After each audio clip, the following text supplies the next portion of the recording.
Chapter 1.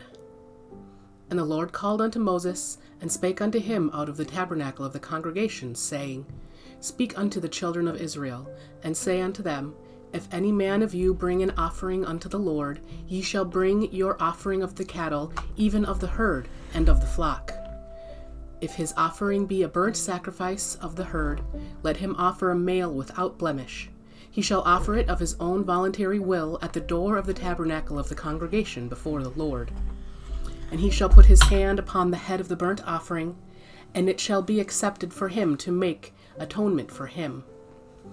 And he shall kill the bullock before the Lord, and the priests, Aaron's sons, shall bring the blood, and sprinkle the blood round about upon the altar that is by the door of the tabernacle of the congregation.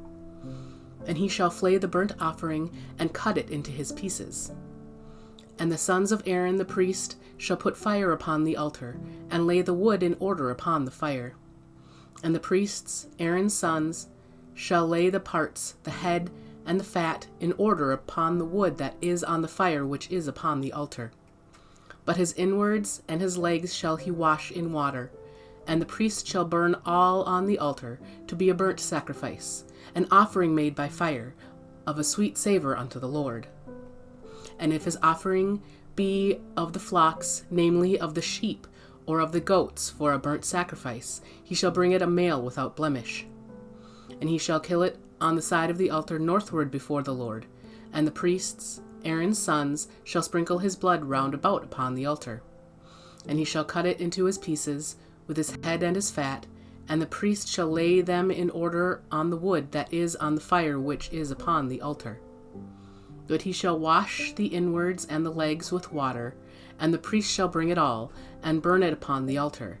It is a burnt sacrifice, an offering made by fire, of a sweet savor unto the Lord. And if the burnt sacrifice for his offerings to the Lord be of fowls, then he shall bring his offering of turtle doves, or of young pigeons. And the priest shall bring it unto the altar, and wring off his head, and burn it on the altar, and the blood thereof shall be wrung out at the side of the altar.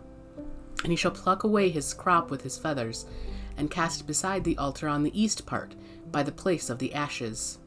And he shall cleave it with the wings thereof, but shall not divide it asunder. And the priest shall burn it upon the altar, upon the wood that is upon the fire. It is a burnt sacrifice, an offering made by fire, of sweet savor unto the Lord.